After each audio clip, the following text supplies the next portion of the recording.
नमस्ते दोस्तों। आज की इस रोमांचक कहानी में आपका स्वागत है। मेरा नाम वंशिका है। मैं छत्तीसगढ़ के सूरजपुर जिले की रहने वाली हूँ और मैं अपने पति की दूसरी पत्नी हूँ। गर्मियों की दोपहर थी। सूर्य जैसे आसमान से आग बरसा रहा था और घर आम दिनों से अधिक शांत लग रहा था। मैं रसोई में खड़ी थी, ताजगी भरे सब्जी के लिए गोभी काट रही थी और अपने विचारों को व्यस्त रखने की कोशिश कर रही थी।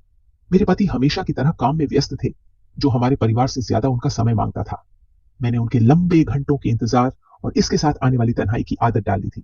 लेकिन आज का दिन कुछ अलग सा महसूस हो रहा था, क्योंकि गौतम, मेरा 20 साल का सौतेला बेटा, अचानक रसोई में आ गया। उसकी मौजूदगी हमेशा सहज और ऊर्जा से भरी रहती थी, जो कमरे में आते जी उसमें जान डाल देती थी। वर्षों से मैंने उसे अपने परिवार का हिस्सा मान लिया था, लेकिन हाल ही में मैंने उसके व्यवहार में छोटे छोटे बदलाव महसूस करी थी और उन्हें नजरअंदाज करना अब मेरे लिए मुश्किल हो रहा था। कुछ मदद चाहिए? आते ही उसने पूछा। तब उसकी आवाज सामान्य थी, लेकिन उसमें हल्की झिझक महसूस हो रही थी। उसने मेरी ओर देखा, फिर उन फलों की ओर जिसमें मैं सलाद काट रही थी। तब मैं बिना आंचल लिए सर पर सलाद काटे जा रही थी और उसकी नजर मुझ पर एक पल के लिए ठहर सी गई थी। तब मैंने मुस्कुराते हुए उसे एक चाकू पकड़ाई और बोली, सुनो गौतम, क्या तुम सलाद काटने में मेरी मदद कर सकते हो? वह तुरंत सिर हिलाकर हमें सहमति जताते हुए मेरे पास आकर खड़ा हो गया और झुकते हुए काटने लगा। शुरुआत में उसके हाथ स्थिर थे, लेकिन जैसे जैसे समय बीतता गया मैंने देखा कि उसकी पकड़ में हल्का सा कंपन था। एक बार जब मैं एक कटोरा लेने के लिए हाथ बढ़ा रही थी, तो हमारे हाथ आपस में छू गए। तब वह एक पल के लिए ठिठक गया और फिर जल्दी से पीछे हट गया। फिर माफी मांगते हुए कुछ बड़बड़ाया, जिस पर कोई बात नहीं, मैंने हल्के स्वर में कहा, जैसे कुछ हुआ ही ना हो। लेकिन अंदर से मैं उसकी आकर्षण के प्रति एक बढ़ती जागरूकता को नजरअंदाज नहीं कर पा रही थी। तब काम करते हुए मैंने उसे कई बार मेरी ओर देखते हुए पकड़ी। उसकी आंखें हर बार मेरी ओर मुड़ने पर जल्दी से दूसरी दिशा में चली जाती थी। ये बेहद हल्का, लगभग न के बराबर था, लेकिन फिर भी वहां था। एक झिझक, एक तनाव, जो मैंने पहले कभी भी महसूस नहीं की थी, ऐसा कमरे में लगने लगा था। फिर कमरा अचानक छोटा सा लगने लगा और उसमें की हवा भारी सी हो गई। लगता है सब तैयार हो गया। तब मैंने चुप्पी तोड़ते हुए कही और फिर तैयार हुआ। सलाद को टेबल पर रख दी। फिर गौतम ने सिर हिलाया। तब उसका चेहरा हल्का सा लाल था, जैसे किसी अजीब बात पर शर्मिंदा हो या कुछ गंभीर रूप से सोच रहा हो जिसे वह समझा नहीं सकता था। वह कुछ पल तक वहीं रुका रहा, जरूरत से ज्यादा देर तक। फिर एक कॉल करना है, इतना कहकर कमरे से बाहर चला गया। तब मैं वहीं खड़ी रही, खाली दरवाजे को देखते हुए, हमारे बीच हुई बातचीत को दिमाग में दोहराते हुए। फिर मैंने खुद को समझाई कि यह कुछ नहीं था, बस एक गुजरता हुआ पल था। गौतम एक युवा लड़का था, शायद किसी और वजह से घबराया या शर्मिंदा था, लेकिन अंदर से मुझे पता था कि बात इससे कहीं ज्यादा थी। उसकी निगाहें, वह अनजाने में हुई स्पर्श और उसकी आवाज का लड़खड़ाना सब जानबूझकर किया गया सा लगा, भले ही उसकी मंशा वैसी न रही हो। फिर उस शाम जब मैं सोफे पर बैठी अपने पति के लौटने का इंतजार कर रही थी, तो मैं इस एहसास को झटक नहीं पा रही थी कि गौतम और मेरे बीच कुछ बदल सा गया था। यह हल्का था, जैसे परछाई जो नजरों से ओझल हो रही हो, लेकिन फिर भी वह यही है।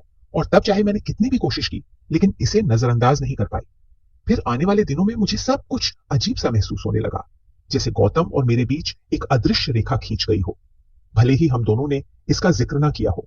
अब वह भी घर में ज्यादा समय बिताने लगा था, मुझे कामों में मदद की पेशकश करने लगा था, जिनमें पहले कभी वह थोड़ा सा भी दिलचस्पी नहीं दिखाता था। शुरुआत में मैंने इसे गंभीरता से नहीं लिया, लेकिन जल्दी ही यह साफ हो गया कि उसकी मौजूदगी महज इत्तेफाक नहीं थी। एक दिन मैं बेडरूम रूम में कपड़े तय कर रही थी।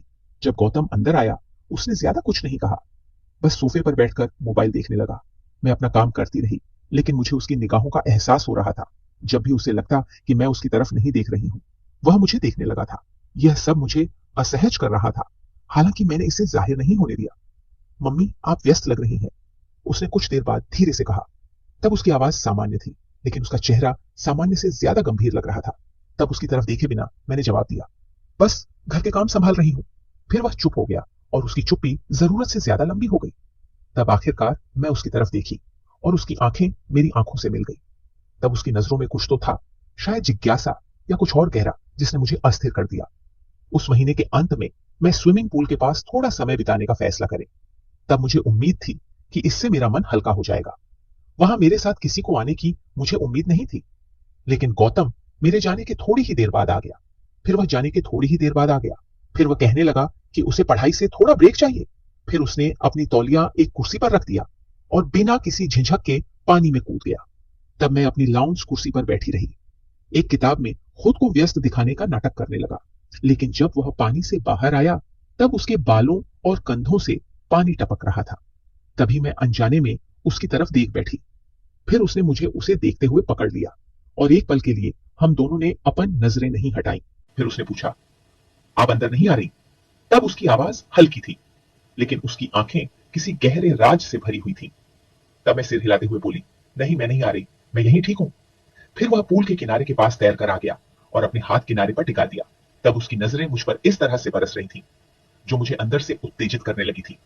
मुझे अपने भीतर गर्मी का एहसास होने लगा, जो सूर्य की गर्मी से नहीं बल्कि हमारे बीच की खिंचाव भरी ऊर्जा से थी। तभी उसने नरम शब्दों में कहा, मम्मी, आप पिछले कुछ दिनों से चुप चुप सी लग रही हैं। इस पर मैं अपनी कंधे ऊंचा करके और बात टालने की कोशिश करते हुए बोली, बस थोड़ी थकी हुई हूं। शायद फिर गौतम ने और कुछ नहीं कहा, लेकिन जिस तरह से उसने मेरी ओर देखा उससे यह साफ था कि वह मेरे जवाब से संतुष्ट नहीं था। फिर कुछ देर बाद वह पूल से बाहर निकला और अपना तौलिया उठाया और अपने बदन को पछने लगा। फिर जैसे ही वह मेरे पास से गुजरा, उसके शरीर से गिरती पानी की बूंदें गर्म फर्श पर छिटक रही थी, जिससे मेरे दिल की धड़कन तेज हो गई। उसके जाने के बाद के खामोश लम्हों में मैं वहीं बैठी रही, सब कुछ अपने दिमाग में दोहराते हुए। तब मैं इस बात से इनकार नहीं कर सकती थी कि कुछ तो हो रहा था, कुछ ऐसा जिसे मैं सामना करने के लिए तैयार नहीं थी। जिस तरह से वह मुझे देखता था, जिस तरह से वह मेरे पास आकर रुकता था, अब यह उसकी मासूमियत नहीं थी। अब मुझे लगने लगा था कि यह जानबूझकर कर रहा था और इसका जो प्रभाव मेरे अंदर जो हो रहा था उसे नजरअंदाज करना असंभव था। अब रात देर हो चुकी थी और घर शांत था। मैं अपने मन को शांत करने के लिए पानी लेने रसोई में गई थी। तब मुझे अपनी सांसें भारी लग रही थी, केवल गर्मी की वजह से नहीं बल्कि उस तनाव के कारण जो पिछले कुछ हफ्तों से बढ़ता जा रहा था। खैर, अब मुझे रसोई में वहां गौतम के होने की उम्मीद नहीं थी, लेकिन तब भी वह वहां बिना शर्ट के फ्रिज पर झुका हुआ था और फ्रिज में कुछ ढूंढ रहा था।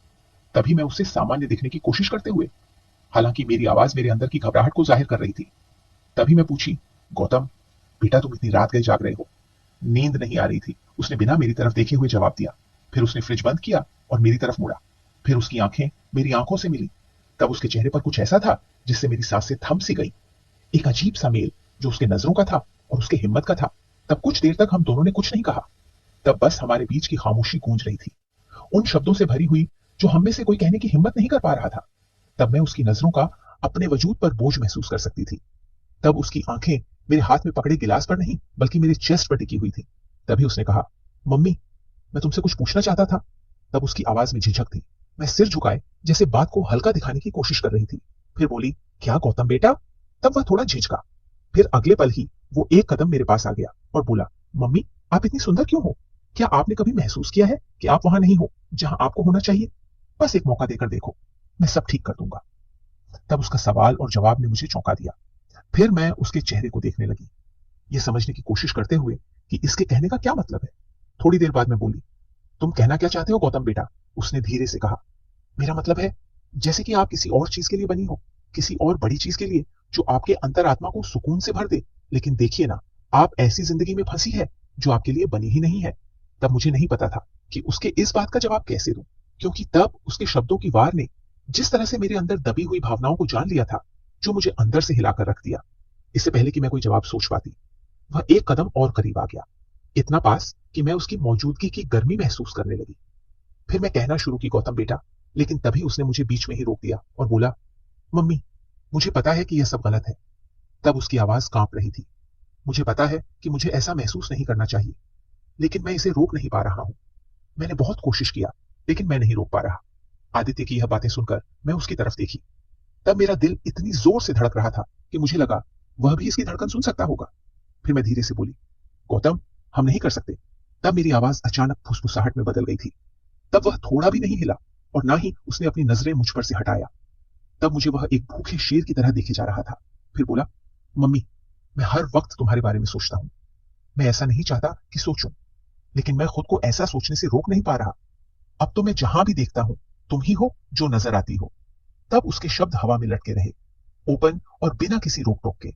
तब मैं उसे रोकना चाहती थी, उसे जानने के लिए कहना चाहती थी और इस बातचीत को कभी ना होने जैसा मान लेना चाहती थी, लेकिन मैं ऐसा नहीं कर पाई। मैं एक बार कोशिश की, लेकिन नहीं कर सकी। फिर जब उसने अपना हाथ आगे बढ़ाया और हल्के से अपनी उंगलियां मेरे हाथ पर फेरा, तब मुझे ऐसा लगा जैसे सीने में आग लग गई हो। तभी मुझे पीछे हट जाना चाहिए था, उसे बताना चाहिए था कि यह असंभव नहीं है, लेकिन मैं वहीं खड़ी रही, जर्सी गई। फिर उस पल को कुछ ऐसा बनने दिया जो नहीं होना चाहिए था।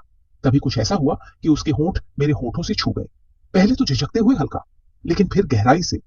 तब वह चुंबन बिजली जैसा था, तीव्र और पूरी तरह से सनसनी फैला देने वाला। तब मिनट भर में मैं अचानक पीछे हट गई। उस पल मेरी आंखों में आंसू आ गए थे। तब मैं आंखों में आंसू लिए बोली, गौतम, ये नहीं हो सकता। तब मेरी आवाज लड़खड़ा रही थी। फिर उसके जवाब का इंतजार किए बिना मैं कमरे कमरे से बाहर चली गई, उसे वहीं खामोशी में खड़ा छोड़कर। अब अगली सुबह मेरे लिए असनीय था, क्योंकि हमारे बीच की हवा उन सभी अनकहे शब्दों से भारी हो गई थी। अब तो मैं गौतम की तरफ देखने से भी बचने लगी थी। अब खुद को हर समय किसी ना किसी काम में व्यस्त रखने की कोशिश करने लगी थी। रोजमर्रा के कामों में खुद को व्यस्त रखते हुए मैं सामान्य होने की कोशिश कर रही थी। लेकिन जैसे ही वह कमरे में आता, मेरी धड़कन वापस तेज हो जाती और उसकी मौजूदगी का भार मुझे महसूस होने लगता। अब नाश्ते पर वह मेरे सामने ही बैठा था। वह चिंतित रूप से चुप दिख रहा था। तब मेरे पति बिजनेस के बारे में बातें कर रहे थे, हमारे बीच के होने से बिल्कुल अनजान। तब मैं उनकी बातों में हामी भरती रही, जैसे सुन रही हूं, लेकिन मेरा दिमाग कहीं और था। पिछली रात का वह चुंबन बार बार मुझे याद आ रहा था और मेरे अंदर की चाहत को जगा रहा था। जब मेरे पति काम पर चले गए, तब गौतम लिविंग रूम में ही रुका रहा। मैं उससे बचने की कोशिश कर रही थी, लेकिन जब मैं उसके पास से गुजरी, तब उसने धीमी आवाज में कहा, क्या हम बात कर सकते हैं?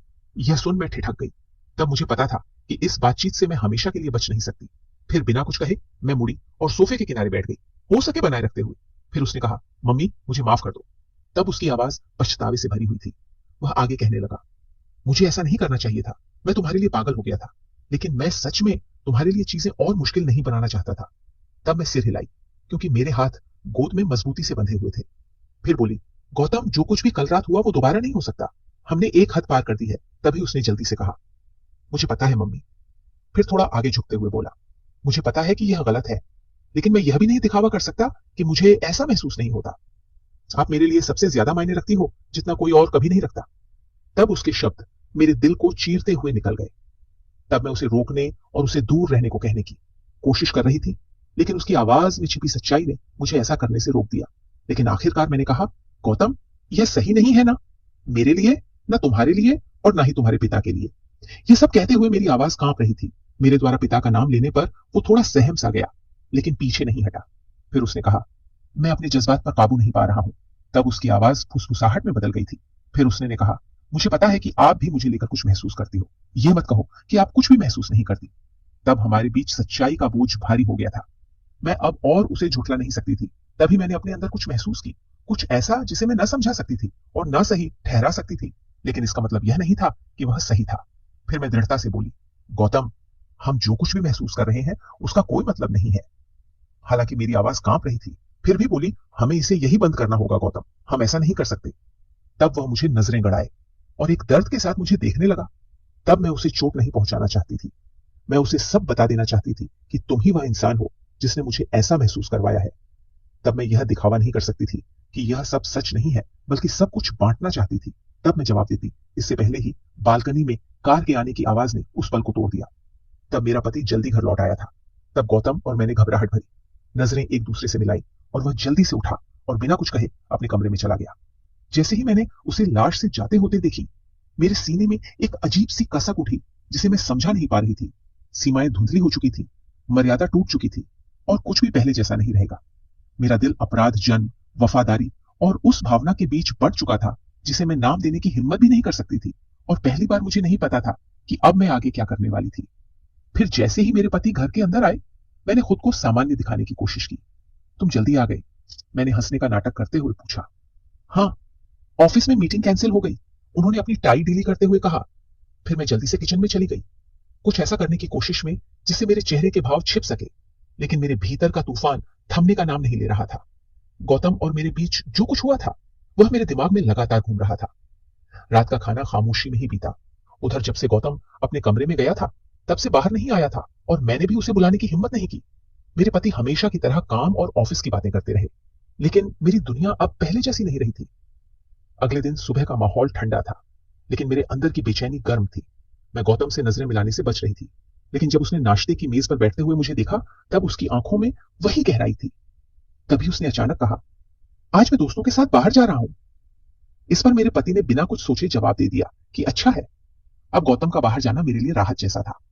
कुछ घंटों तक मैं खुद को शांत रखने की कोशिश कर सकती थी, लेकिन जैसे ही वह बाहर निकला, मैंने महसूस किया कि राहत की जगह खालीपन ने ले ली थी। अब शाम को जब गौतम वापस आया, तब मैं लिविंग रूम में अकेली बैठी थी।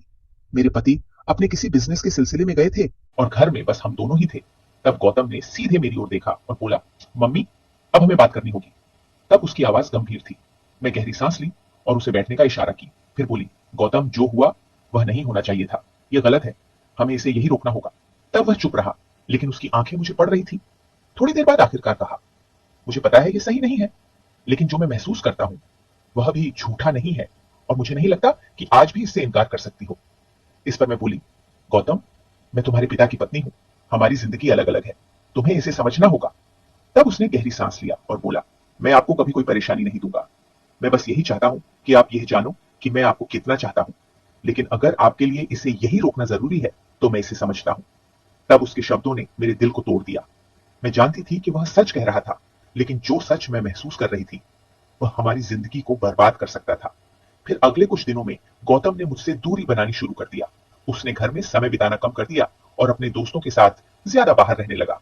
हमारे बीच की खामोशी अब एक समझौता बन चुकी थी। कुछ हफ्तों बाद उसने घोषणा किया कि वह शहर से बाहर पढ़ाई के लिए जा रहा है। मेरे पति ने यह सुनकर अपनी खुशी जताई, लेकिन मेरे भीतर एक खालीपन घर कर गया। जिस दिन वह गया, मैं अपने कमरे में अकेली बैठी थी। उसने घर से निकलने से पहले मुझसे कुछ नहीं कहा, लेकिन जब मैं खिड़की से बाहर देख रही थी तब उसने पलटकर मेरी ओर देखा।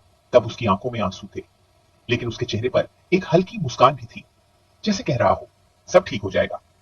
उसके जाने के बाद मैंने अपने अंदर के संघर्ष को धीरे धीरे स्वीकार कर लिया। मैं जानती थी कि जो हुआ वह कभी नहीं होना चाहिए था, लेकिन जो भावनाएं हमारे बीच पनपी वे भी झूठी नहीं थी। अब जीवन फिर से सामान्य दिखने लगा था, लेकिन हर बार जब मैं अकेली होती मुझे वह पल याद आ जाता, और उन यादों के साथ अब एक अधूरी कहानी का बोझ मेरे दिल में हमेशा के लिए बस गई थी। तो दोस्तों, यह थी हमारी आज की छोटी सी कहानी। अगर आपको यह कहानी पसंद आई हो तो इसे लाइक करें और अपने दोस्तों के साथ शेयर करें। आगे भी ऐसी ही रोमांचक कहानियों के लिए हमारे चैनल को सब्सक्राइब जरूर करें। धन्यवाद।